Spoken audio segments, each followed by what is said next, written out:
acerca del diseño curricular.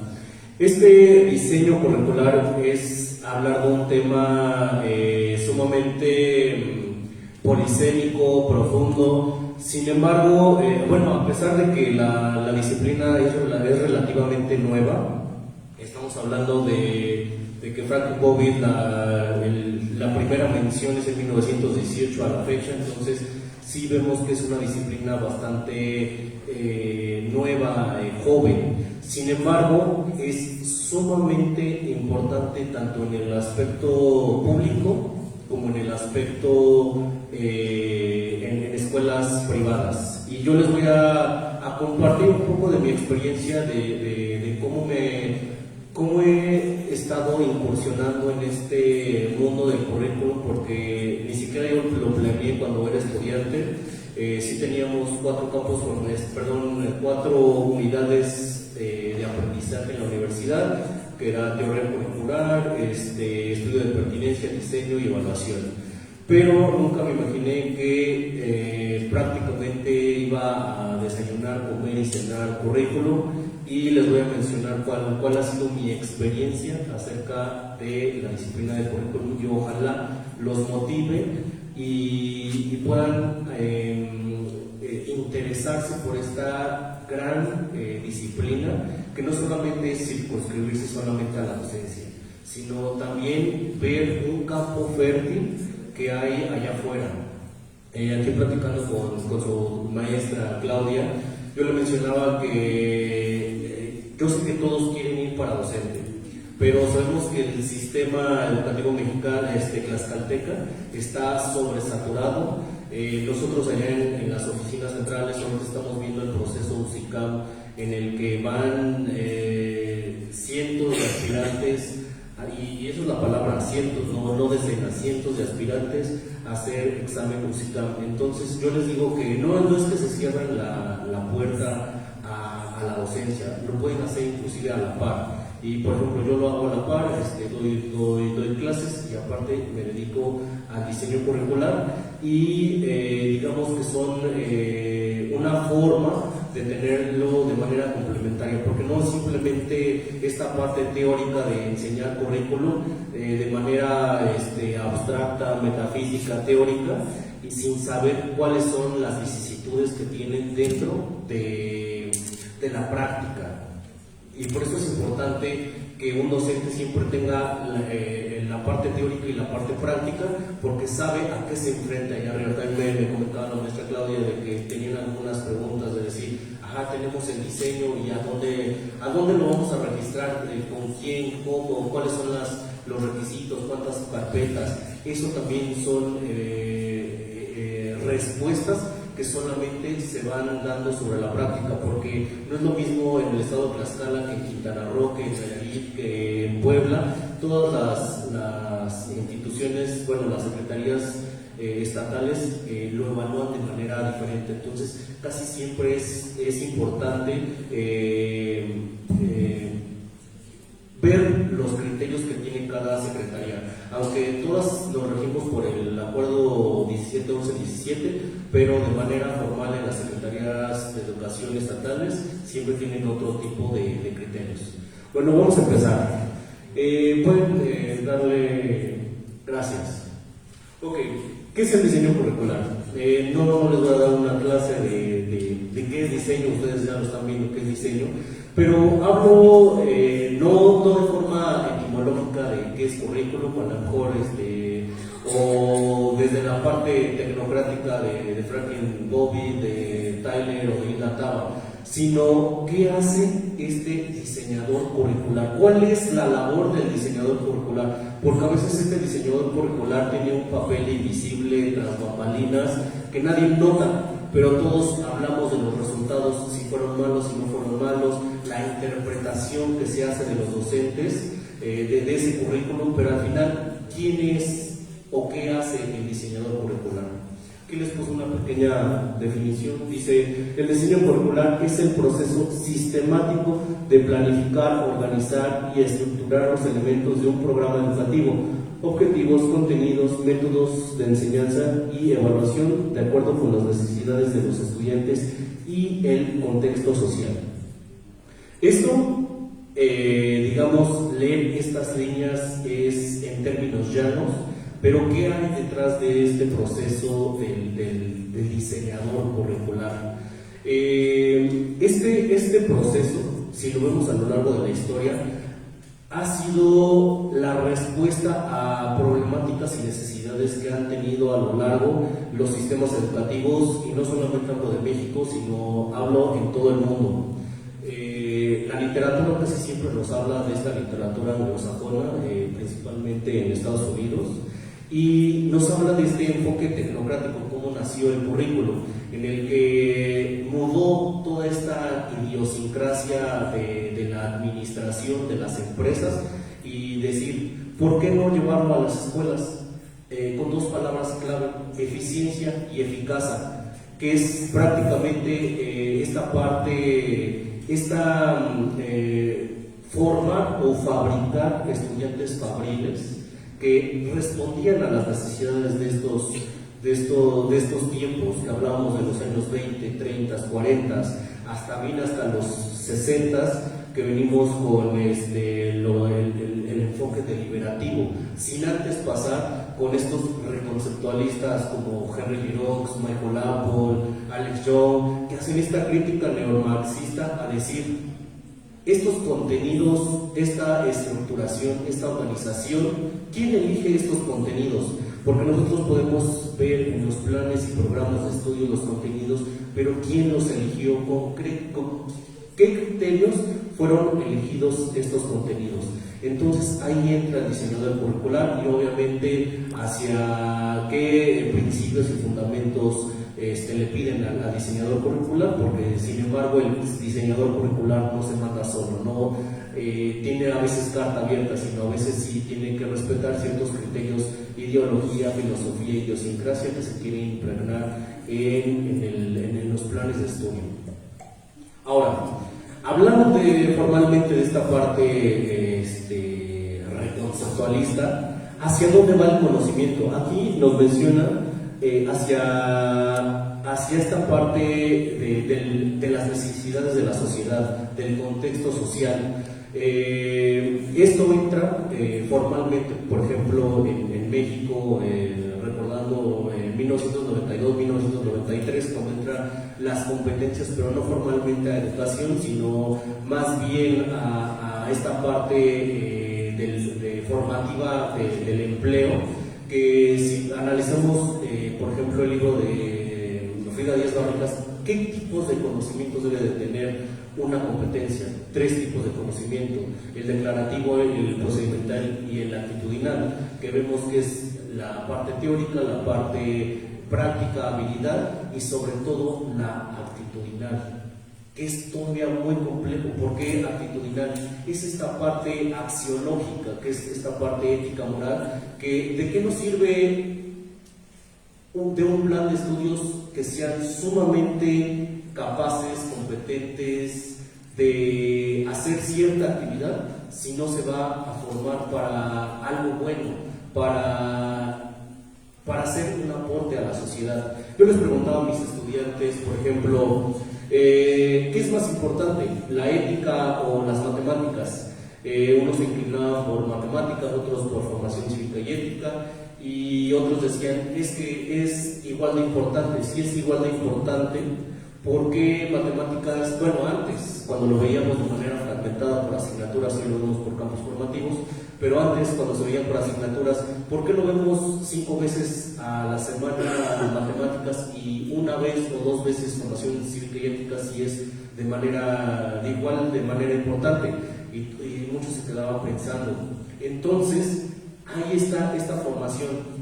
Le damos más, es más importante la parte matemáticas, español, que sepan hacer, pero ¿para qué? ¿Para qué va ese conocimiento? Mucho tiempo en el enfoque tecnocrático, deliberativo, se predominó el qué, pero no el para qué se lleva ese conocimiento. Entonces les volví a hacer otra pregunta a mis estudiantes. ¿Ustedes a quién contratarían si tuvieran problemas con el SAT, con el dinero? ¿A un contador que es sumamente honesto, o un contador que es sumamente competente. Y unos dicen, no, pues honesto, aunque me diga que va a hacer mal las cosas, prefiero que me las diga desde el principio. Otros decían, no, prefiero que sea competente, digo, pero también puede ser tan competente como para robarte. Entonces, lo que quiere el currículum es formar, lo que no tengas que elegir, que el mismo contador sea sumamente honesto y sumamente capaz. Entonces, ahí es otro reto del diseñador curricular. ¿Cómo diseñar estos planes y programas, estos conocimientos que no solamente sepan hacer las cosas, sino también llevarlo para una cierta formación, una aportación a la sociedad? Entonces, aquí no solamente el diseñador curricular tiene que seleccionar y organizar los contenidos, sino tiene que pensar también en esta parte de la ideología, de la filosofía, de la idiosincrasia en la que se va a impregnar sus estudiantes. Entonces, es muy complejo hacer diseño. Siguiente, por favor. La educación pública enfrenta grandes desafíos. Un currículum bien diseñado no solo enseña conocimientos, sino que forma ciudadanos capaces de transformar su entorno. Esto es a lo que estamos aspirando, que el estudiante sea un agente de cambio. Si nosotros revisamos los principios y fundamentos de la nueva escuela mexicana, que viene siendo un diseño deliberativo crítico moderno. Entonces, esta parte en la que ya no está escrito todo prescrito como una receta de cocinas, que antes los cartas descriptivas ya simplemente el docente era un ejecutor del currículum. Ahora no, ahora venimos de este enfoque de Lauren Steinhaus, poner en práctica la investigación-acción, el que el docente, porque ¿a qué va esto? Mis estudiantes dicen, yo quiero ser nada más docente, ¿a mí para qué me sirve el currículum? El currículum no solamente está para el diseñador curricular que está en el escritorio, sino también para el director, el supervisor, el ATP, el docente frente al grupo. ¿Por qué? Porque también hay que interpretarlo. No es solamente hacer un papel bonito, el currículum formal, ver el plan 2022, que es ambicioso, que tiene esta ambición de formar a la sociedad mexicana en pro de esta transformación social, sino que también el docente tiene que interpretar este currículum, tiene que saberlo llevar a este nivel de concreción micro, que es el aula. Entonces, es importante que aunque ustedes no se vayan directamente a diseño curricular, también sepan interpretarlo. Cómo interpretar los campos formativos, cómo interpretar los ejes articuladores, cómo interpretar las metodologías críticas. Es importante también saber esta parte de la interpretación. Si a lo mejor yo no lo voy a diseñar, pero también tengo que saber cómo interpretarlo. Siguiente, por favor. La educación pública enfrenta grandes desafíos, como rezago educativo en sectores vulnerables, desigualdad de oportunidades de aprendizaje y sobre todo desconexión entre los contenidos escolares, las necesidades reales de la sociedad. Aquí lo que yo les mencionaba en cuestión de la interpretación, nosotros vamos trabajando en consejos técnicos escolares, trabajando, por ejemplo, en las estrategias nacionales de formación continua con PRODE, y nosotros trabajamos directamente con docentes que están en preescolar, en primaria, en secundaria, que han tenido esta resistencia al cambio de paradigma curricular, que dicen, yo sigo haciendo lo que a mí me ha funcionado anteriormente, o dicen, es que prácticamente es lo mismo de siempre, o maestros que llevan hasta 30 años y dicen, yo he pasado por tantos planes, reformas, que yo sigo siempre haciendo lo mismo.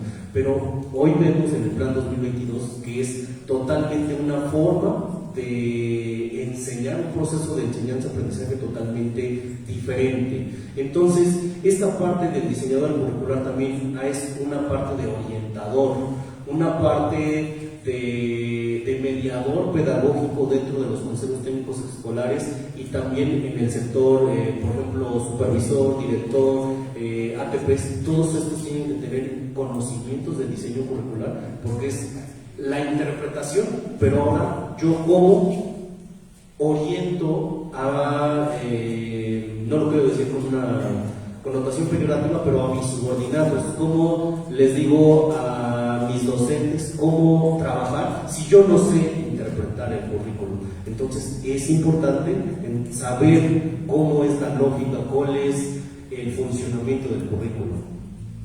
Siguiente, por favor.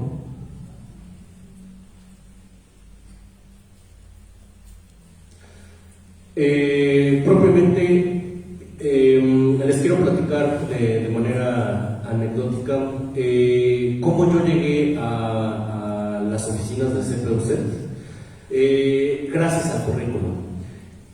También yo les dije, al azar, yo llegué al currículum, me dieron la oportunidad de trabajar en la universidad, me dijeron que había horas para el currículum, yo dije, sí, no me gusta el currículum.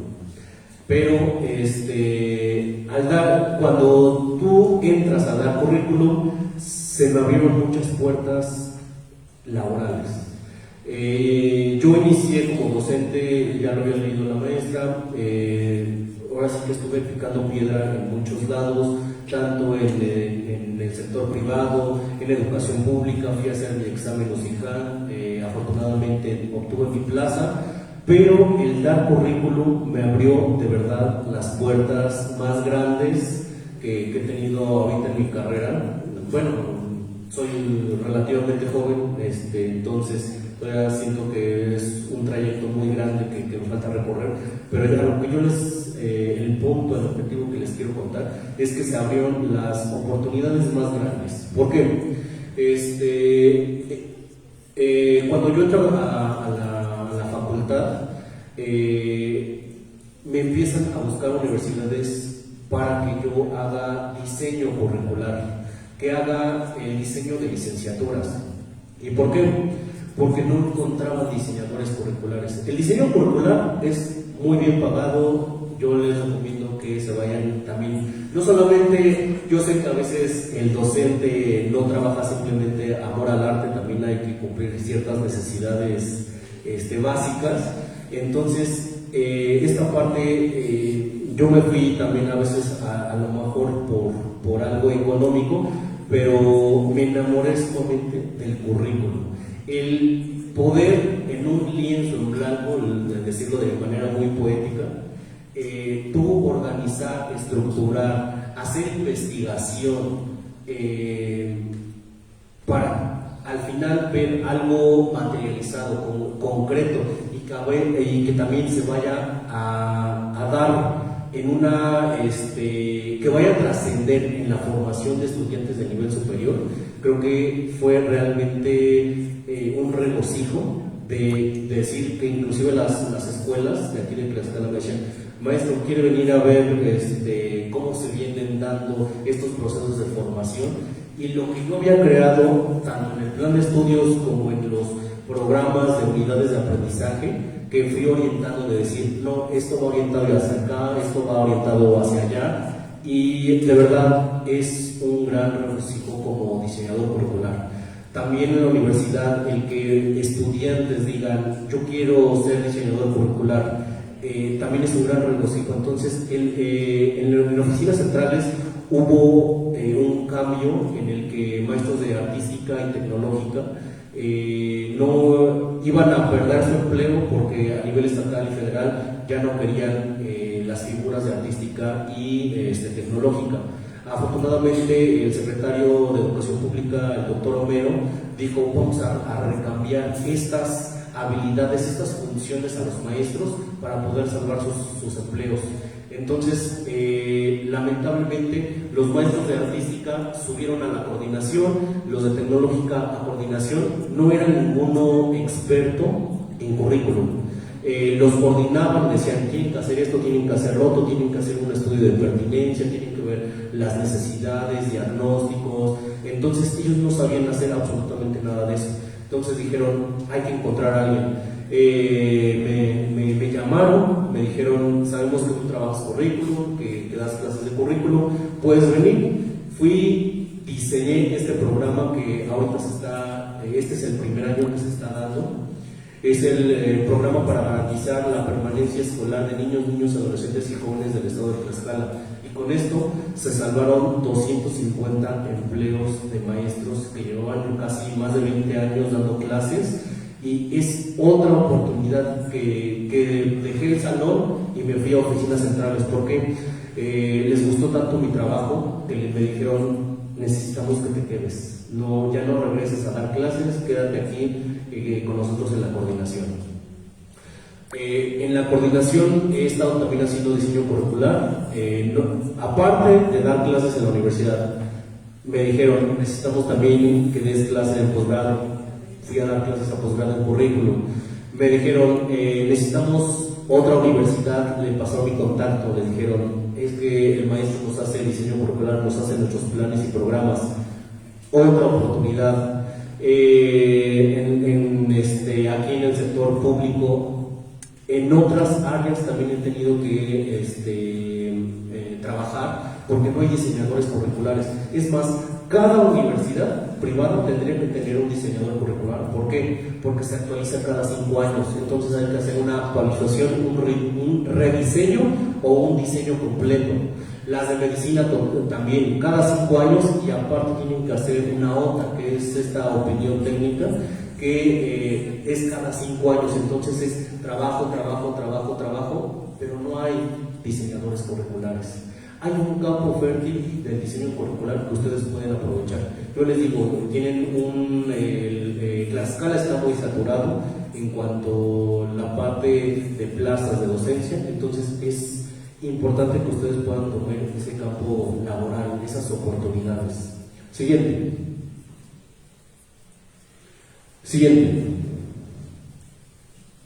Aquí vemos la parte central de nuestro diseño, que estos maestros de artística y tecnológica les cambiamos las funciones para que ellos pudieran resolver 3 tipos de problemáticas, que son afectaciones socioemocionales, abandono escolar y la tercera, atrás. Siguiente. Adelante.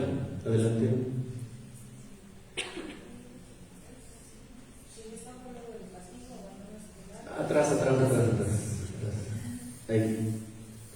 Estas 3 necesidades que tiene el programa fueron diseñadas para que los maestros pudieran reestructurar sus funciones. Se hizo el programa, se hicieron los programas analíticos, las guías, todo. Pero ahora había un gran reto. El docente, primero, la resistencia de decir, yo no quiero trabajar eso, no es lo mío. Después pasamos por la aceptación y después dijeron, ¿cómo lo hacemos? Ahora nosotros tenemos que diseñar cursos, diplomados, talleres para que el maestro pueda interpretar ese programa. Ahora sí, adelante. Aquí vemos nuestra primera propuesta, que es formación docente del programa para garantizar la permanencia escolar de niños y adolescentes, que diseñamos, lo ejecutó el CAM, que es el Centro de Actualización del Magisterio, que está en Santa Totolá. Esa es la ficha técnica, esa es la portada de nuestro programa. Se mandó a consejo, el presidente del consejo es también el secretario de Educación Pública, el doctor Mero.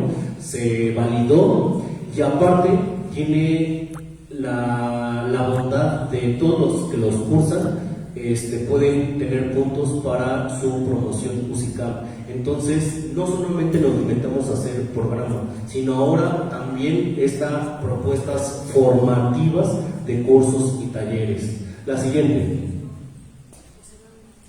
Esta es nuestra segunda propuesta que diseñamos, que se va a hacer en junio. es arte que transforma estrategias didácticas para la educación artística en la nueva escuela mexicana. También es una propuesta de diseño curricular que nosotros hicimos para los maestros de educación artística. Esa es la portada del curso, que ahorita se está haciendo ajustes, y en el 14 de junio se va a llevar a consejo para que se valide. Siguiente. Otra oferta que nosotros diseñamos es otro diplomado que es más, inicia hoy también en el Centro de Actualización del Magisterio, liderado por el maestro Joel en Totolac, y estamos haciendo diseño curricular. Y eso nada más es en una coordinación. Todas las coordinaciones de toda la OCED necesitan un diseñador curricular para hacer todos estos cursos, y no hay diseñadores curriculares. Entonces, esta es una oportunidad para poder incursionar en el diseño curricular. Por ejemplo, también aquí tenemos a estudiantes de servicio social que nos están apoyando y que también se están empapando en este diseño, y ojalá también les gustaría incursionar en diseño curricular, porque son muchas oportunidades que pueden tener. Siguiente. ¿Por qué especializarse en el diseño curricular? Primero, yo les decía, es un campo fértil, no hay diseñadores curriculares, inclusive en el país. ¿Por qué lo digo? No solamente hemos trabajado con universidades de Tlaxcala, sino también a nivel nacional. Hemos tenido de Quintana Roo, de Puebla y de Nayarit. Entonces, digamos que tienen el mismo digamos, el bajo interés en el resto de la República por el diseño curricular. Entonces, sería importante que, aunque ustedes no estén aquí en el estado de Tlaxcala y se vayan a otro estado, el diseño curricular puede ser una oportunidad, un campo fértil de conocimiento para que puedan emplearse. La siguiente es influir en políticas educativas. Yo les mencionaba que esta parte trasciende, y estas políticas públicas trascienden al aula. Entonces, es importante también bajo qué diseño curricular ustedes van a poder organizar y estructurarse. No es solamente que los estudiantes puedan realizar actividades, no solamente se circunscribe a conocimientos académicos, sino es también conocimientos integrales, emocionales, humanistas, de hacer que se vayan por la justicia social. Esta parte es muy difícil. Yo recuerdo también un ejemplo que tengo con mis estudiantes. Les pongo a leer un ensayo que se llama Desobediencia Civil, de este filósofo y poeta David Henry Thoreau, publicado en 1849, que es esta parte en la que a veces las reglas o las leyes no son justas y no van hacia la justicia social. El ser humano tiene que irse a regirse por la justicia social. Entonces, ¿cómo hacer que estos conocimientos vayan enfocados a la justicia social? Es una labor muy complicada para el docente, para el diseñador curricular, porque no solamente estructuramos contenidos, sino también filosofía, ideología e idiosincrasia. Entonces, es importante. Habilidades de alta demanda. Estas habilidades son muy valiosas en el sector público, hablando en el sector público y privado, porque nadie lo sabe hacer y nadie lo quiere hacer. Yo sé que es una labor artesanal, es una labor quizá tediosa, pero afortunadamente ustedes estamos viviendo en una era que tenemos diferentes herramientas. Por ejemplo, apenas hace 2 meses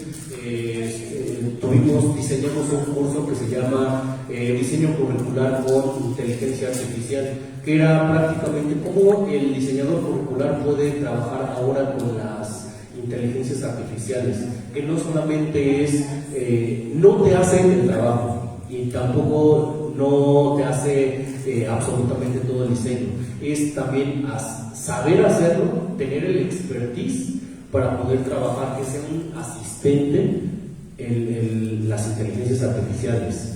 Por lo tanto, lo que nosotros hacíamos hace 5 años en diseño curricular nos tardábamos 4 meses, ustedes lo pueden hacer inclusive en uno con inteligencia artificial. Pero hay que tener el expertise para saber qué no va, qué va, cómo hacerlo, cómo estructurarlo, para tener en cuenta las inteligencias artificiales, que ahora es una herramienta sumamente eficaz dentro de todos los campos. Y finalmente, dirigir el aprendizaje de los estudiantes. Esta parte, hacia dónde van esta formación. Yo les decía que la formación en el diseño curricular es sumamente de poco interés, apática. Por ejemplo, en la Universidad Autónoma de Tlaxcala tenemos 4 campos formativos y ya va a desaparecer porque viene el plan 2023 y ya no tienen la formación de diseño curricular, se desaparece. Entonces, digamos que ya está la última generación que está cursando estos 4 unidades.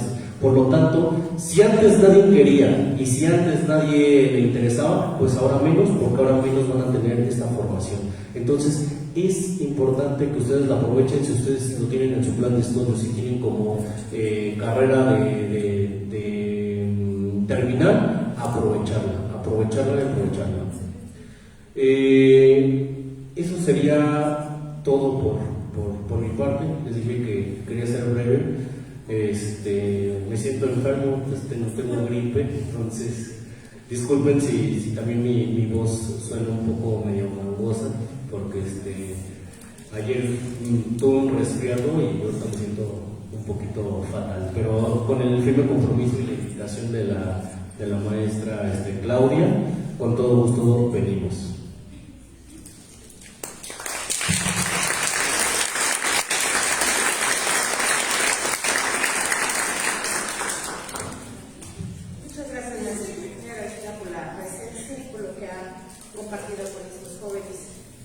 Chicos, chicas, ¿alguna pregunta, algún comentario, alguna aportación de su parte o alguna inquietud que puedan tener respecto al tema?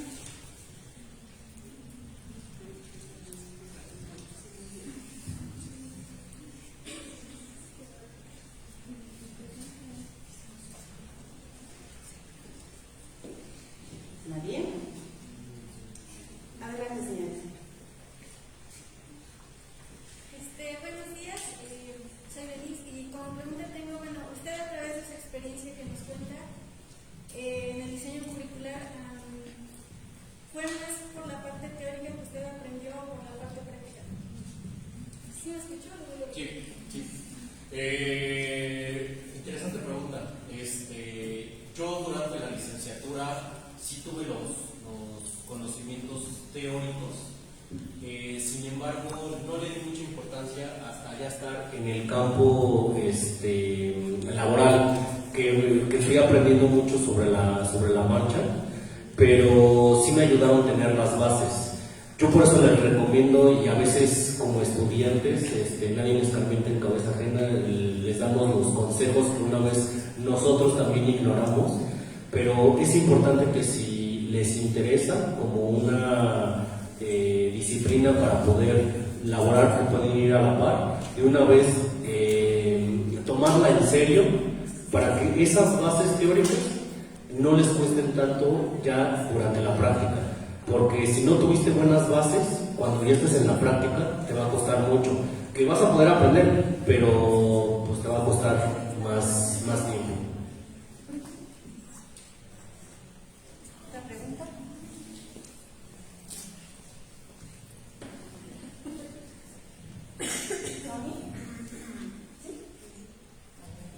Hola, mi nombre es Sonia y bueno, mi pregunta es, en esta parte del currículum de la pedagogía, ¿qué tanto o cómo puede modificarse? Porque pues obviamente usted sabe que el pedagogo no simplemente es en la parte de la docencia, sino va dirigido a varias ramas como educación, investigación y demás, ¿no? Entonces, cómo se puede modificar o cómo se puede decir en el diseño curricular de la licenciatura para que no solamente esté detrás de, sabemos que el pedagogo a veces solamente está fuera o está en el escritorio, ¿no? Que salga, con la experiencia o con lo que sabe, diseñe algunas tenga un cambio de diseño curricular. No entendí bien su pregunta. ¿Cómo? ¿Cómo se podría modificar o cuáles cambios obviamente tendría que ser? Para que no esté de para que no solamente sea de escritorio. Ok. Efectivamente, creo que ese es un error totalmente en el diseño curricular, ser un diseñador curricular de escritorio. Creo que para llegar al diseño sí es importante este bagaje, no solamente de políticas educativas, en metodología de diseño curricular, sino también la práctica en aula. Porque a veces, efectivamente, cuando vemos a veces esta parte de las autoridades, que a veces ya pasaron inclusive muchos años y ya no saben qué es un aula, sí se pierde. Entonces yo les decía que pueden ustedes combinar tanto el aula como el escritorio de diseño curricular. Y esta sinergia es importante porque ven las necesidades de primera mano en el aula. El aula es su laboratorio. En este laboratorio ustedes ven cuáles son las verdaderas necesidades.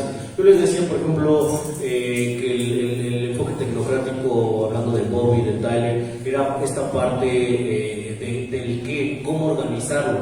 Pero vemos también su contraparte con John Dewey, esta educación progresista que se pregunta el cómo aprende y no qué es lo que necesita aprender. Entonces, sí es importante combinarlas, no irnos a los extremos de yo solamente soy diseñador de escritorio o yo simplemente soy docente, sino podemos estar en un punto medio en el que podemos hacer diseño y podemos tener docencia. Entonces, no es que esta motivación no es que se cierre la puerta de la docencia, sino al contrario, que puedan hacer ambas.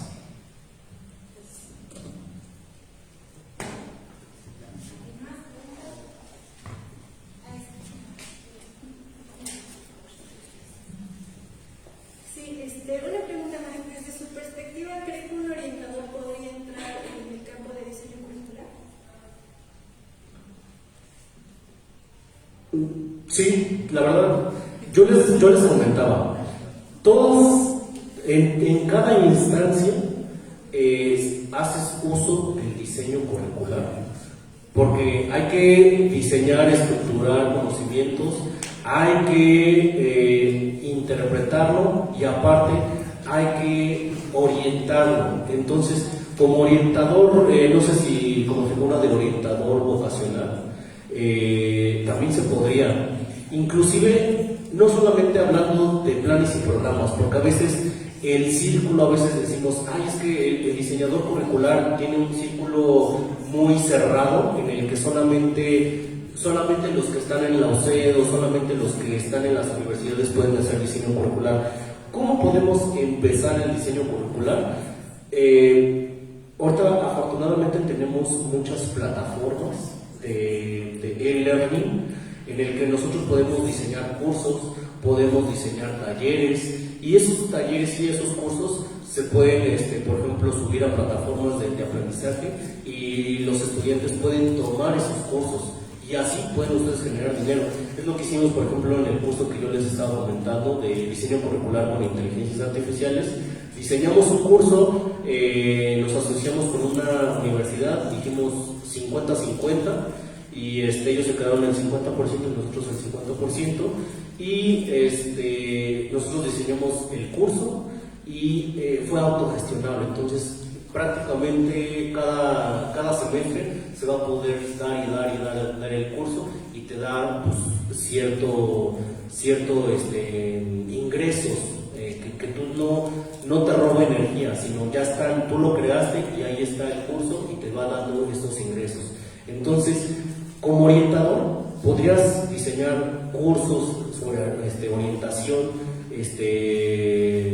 llevarlo a alguna plataforma que tus estudiantes lo puedan cursar, también como herramienta. A lo mejor sabes que tienes pocas horas. Por ejemplo, tengo amigos que hicieron su examen en COBAT para orientador educativo, tienen bien poquitas horas, como 15 horas, pero dicen, es que el tiempo que yo tengo es muy corto y a mí me gustaría profundizar en ciertos temas.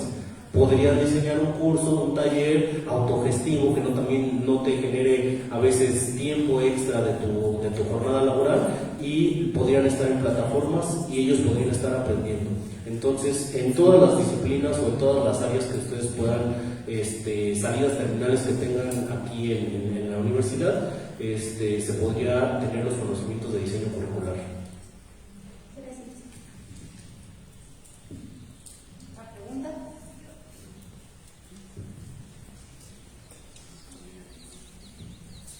Bueno, buenos días, Juan. De antemano, te agradezco aquí la conferencia que nos has brindado. Creo que nos has ilustrado un poquito respecto a tu gran experiencia que has tenido en el ámbito del currículum. Mi pregunta es principalmente respecto a la inteligencia artificial. Sabemos que tiene muchas ventajas, pero también tiene sus ciertas limitaciones, y hay que ser cuidadosos cuando utilizamos este tipo de herramientas. Hablabas del contador, un contador honesto y un contador que es eficaz, que sabe hacer las cosas. Si tú ocupas la inteligencia artificial, la persona, el diseñador que ocupa la inteligencia artificial, creo que tiene que ser demasiado ético y muy cuidadoso con la utilización de este tipo de herramientas, porque también podemos caer en un dilema, en un debate. Es algo que, bueno, me causa un poco de ruido.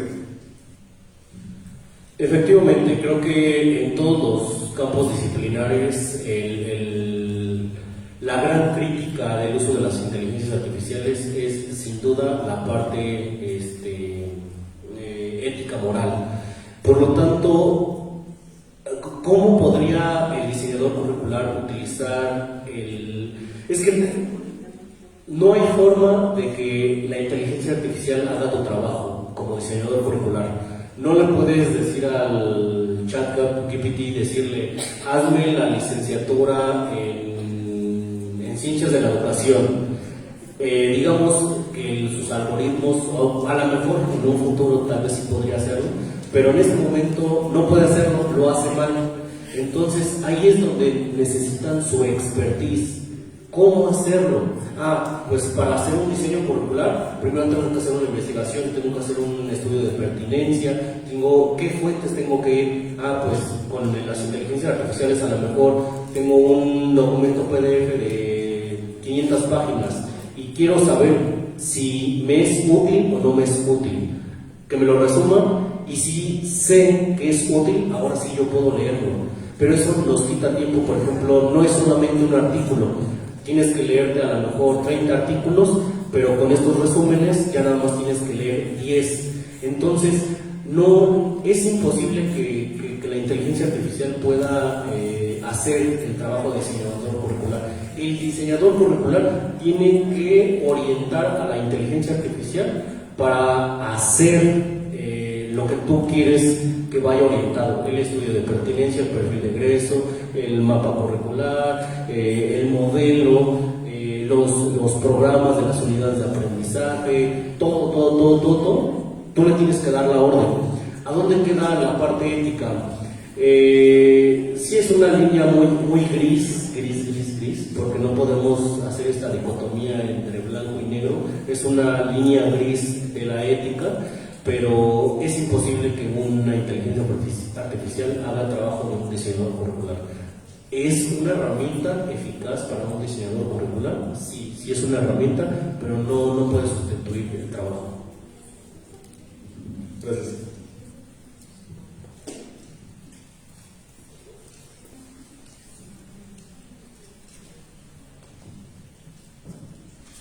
Buenos días, mi nombre es Tania. En la clase de currículum que nosotros llevamos con la maestra Claudia, es muy repetitiva la palabra de que los diseños curriculares tienen que estar en constante cambio. Pero ¿qué pasa si las universidades o las escuelas no hacen este cambio de los currículums? La información no llega correcta a los estudiantes. Con base a su experiencia, ¿cuál cree usted que es el error que surge en la actualidad por la que no existe el interés de nosotros los estudiantes o de los estudiantes para que haya más diseñadores curriculares? Porque la mayoría de las conferencias que hemos tenido recalcan mucho eso, es que tiene que haber interés porque no hay diseñadores curriculares, por ende es muy buen pagado, porque no hay. Entonces, la educación, ¿cuál es el error o usted qué piensa que pase por el que no hay interés de que estemos en esa línea? Es interesante esa pregunta porque efectivamente yo les decía, es importante que el docente que les dé diseño curricular también se dedique al diseño curricular. ¿Por qué? Porque a veces cuando tú hablas de una parte, no sé, vamos a ver otra disciplina, el arquitecto. Imaginemos que un arquitecto está dando clases de arquitectura y que les está hablando de puramente teórico y les diga los estudiantes, oiga, ¿y qué pasa si se cae? Oiga, ¿qué pasa si el albañil? Oiga, ¿qué pasa? Cosas, esas vicisitudes que pasan en la realidad, no en la teoría ni en los libros. Entonces, por ejemplo, estamos en un congreso del Instituto Politécnico Nacional, que ahí inclusive salen como arquitectos, ingenieros con los dos títulos, y dicen que un requisito es que estén trabajando y dando clases, o sea, que tengan la parte práctica, que de verdad estén a lo mejor en una, como arquitectos independientes o en una consultoría o en un despacho, pero que tengan la práctica, ¿para qué? Para que les puedan transmitir esas anécdotas, esas historias que en los libros no aparecen. Entonces, ¿qué pasa en las aulas cuando llegamos a diseño curricular? Hay algunos docentes que no trabajan de diseñador curricular, entonces se los pintan de manera abstracta, de manera muy metafísica, digamos, por decirlo así, muy lejos, pero dicen, ¿cómo inicio? ¿Cómo podría ser mis primeros pininos dentro del diseño curricular? Yo sé que como recién egresado no va a venir el TEC de Monterrey y me va a decir, oye, hazme una licenciatura. Tendríamos que tener ciertos pininos para el diseño curricular, y siento que ahí se va el interés de los estudiantes, porque no hay oportunidad, no saben cuáles son las primeras puertas o las primeras oportunidades para los recién egresados. Yo les decía, el diseño de cursos, el diseño de talleres, el hacer servicio o prácticas con alguien que sepa de diseño curricular o sepa de diseño curricular, porque si haces, por ejemplo, servicio o prácticas con alguien que sepa de diseño curricular, te va metiendo al medio, y cuando menos lo esperes ya sabes cómo hacer un perfil de egreso, cómo un mapa curricular, cómo diseñar programas de estudio. Entonces siento que tu docente sí te tiene que orientar, tanto que sepa de práctica y que sepa esta parte teórica, para que tú sigas con este interés. Y también esta parte del servicio y de las prácticas, a veces yo veo a estudiantes que se van a lo fácil. Es que mi papá es maestro y ya no me van a quitar el servicio o las prácticas, o me voy a tal dependencia porque sé que ahí no hago nada. El servicio y las prácticas es una puerta esencial para el campo laboral, porque ahí tomas muchas habilidades, conocimientos que en los libros no están, sino es ya en la manera práctica. Entonces creo que una parte del interés sería prácticas, sería servicio, y que sus docentes sepan y se dediquen al diseño. ¿Y atrás?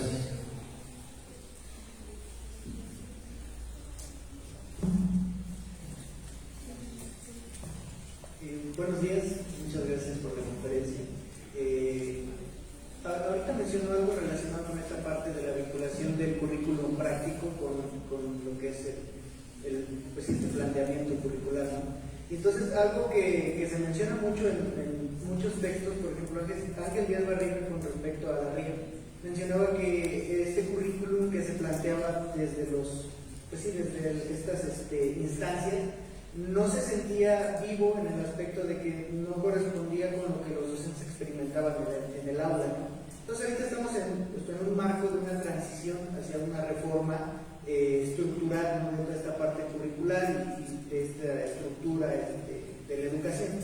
Entonces, ¿qué consideraciones podríamos tener para que este currículum no se sienta como algo ajeno a lo que experimentamos en las aulas, ¿no? Creo que es algo que debería de trabajar igual la nueva escuela mexicana, que de hecho lo están planteando, pero existen todavía estas como inconformidades de que dicen, es que este currículum no se siente, este planteamiento curricular no se siente válido, no se siente vivo con lo que yo experimento en el aula. También es una buena pregunta. Esto es lo que yo les decía, esta parte del diseño curricular que tendríamos que resolver problemáticas reales a estos contextos reales. Y si vemos, por ejemplo, del 2022 para atrás, el 2017, el 2011, todos son diseños multidisciplinares que van de manera fragmentada. Hoy, por ejemplo, si analizamos el Plan 2022, son interdisciplinares, que se tienen que relacionar los campos formativos con los ejes articuladores. Ahora, el docente tiene ahorita una cierta resistencia, lo venimos trabajando en los consejos técnicos escolares, que tienen cierta resistencia al nuevo paradigma, porque yo les comentaba que el currículum antes estaba hecho para hacer una receta de cocinas, tenía que ser prescriptivo, y el docente nada más era un ejecutor de este currículum. Si analizamos los libros de texto, inclusive ya venía el propósito, el objetivo, las actividades, y el docente decía, lección 1, ya viene el objetivo, vamos a ir con estas actividades tal y tal. Ahora el enfoque diferente a este currículum deliberativo viene al propósito incompleto, para que el docente haga el codiseño. Por eso dice la palabra codiseñar. El plan sintético me lo da el gobierno y yo lo complemento con el plan analítico. Hago el codiseño, codiseñar esta parte de que yo le pongo mi granito de arena, mi parte de mi filosofía, mis estrategias, las problemáticas que vive mi comunidad, hacerlo mío, apropiarme del currículum. Por eso viene el propósito incompleto, para que el docente haga este codiseño y se apropie del currículum y lo pueda transmitir con sus estudiantes.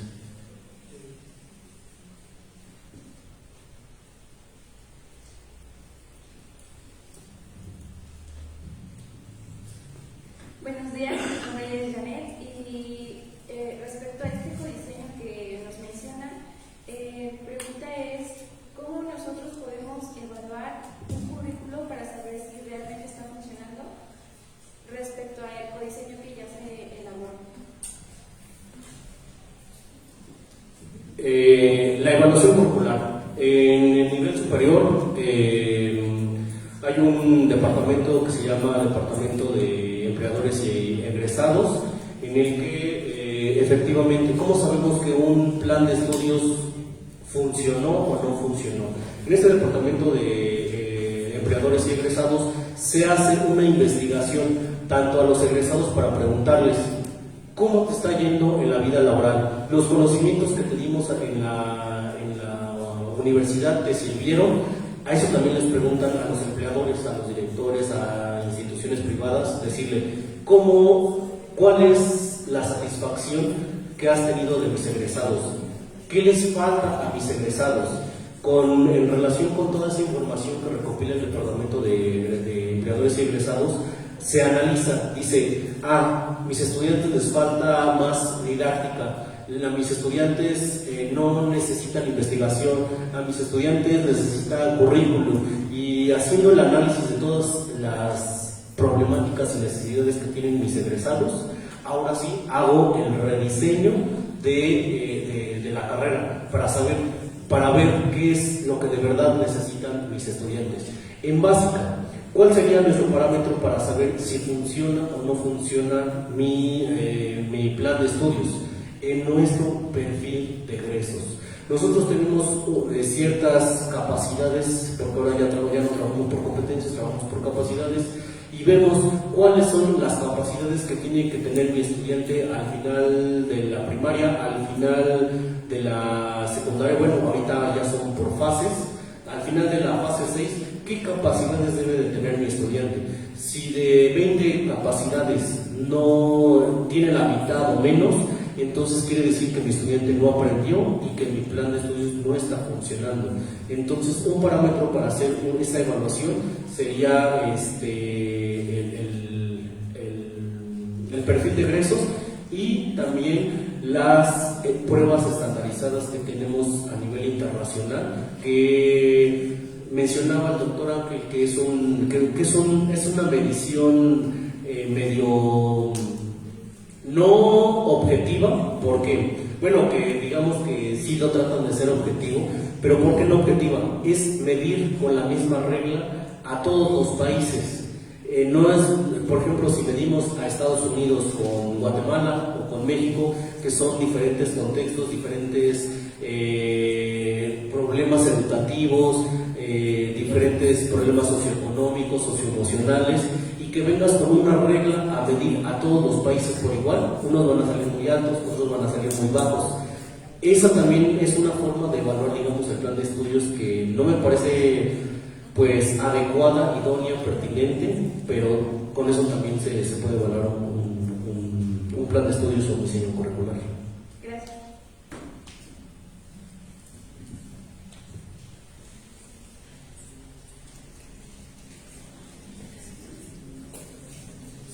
Bueno, buenos días, mi nombre es Dalila. Y bueno, la pregunta va para su perspectiva.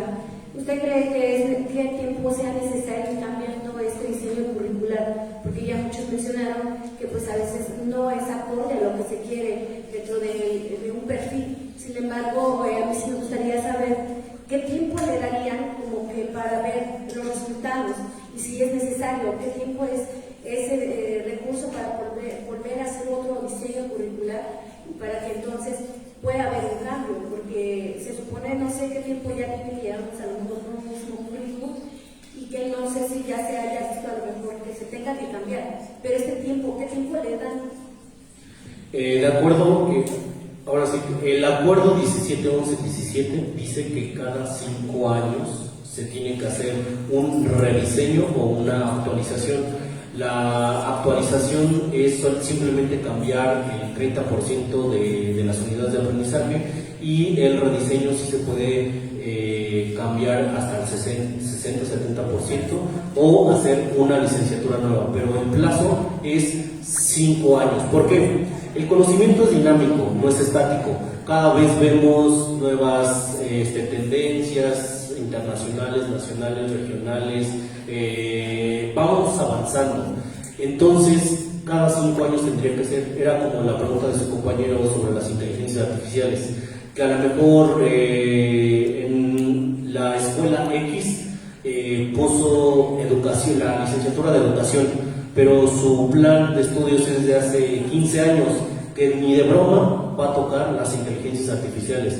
Entonces, el currículum tiene que responder a las problemáticas y a las necesidades que están en el status quo de ahora.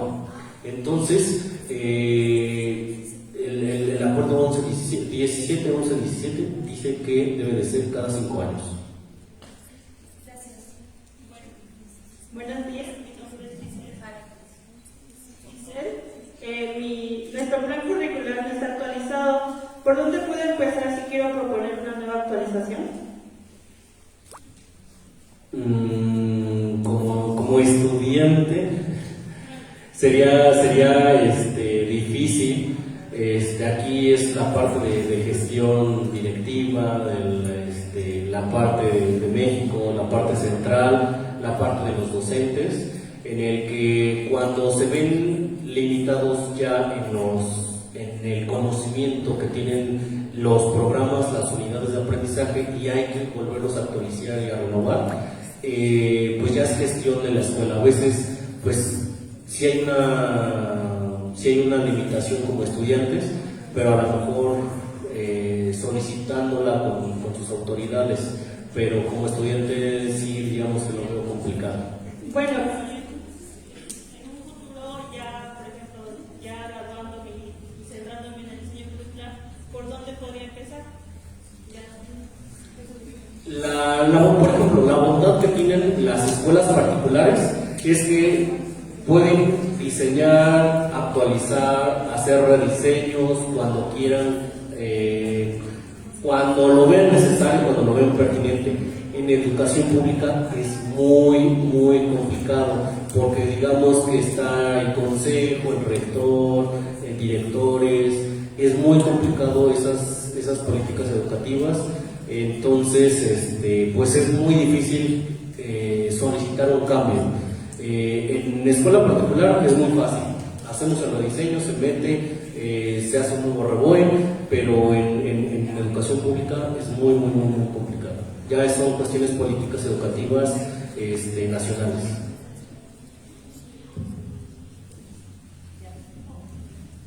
Muy bien, bueno, pues vemos que es muy interesante todas las conferencias que hemos escuchado, en este caso sobre el currículum, sobre esta parte del trabajo y el trabajo que ejerce el maestro Omar Salvador García Vázquez, que es nuestro conferencista del día de hoy.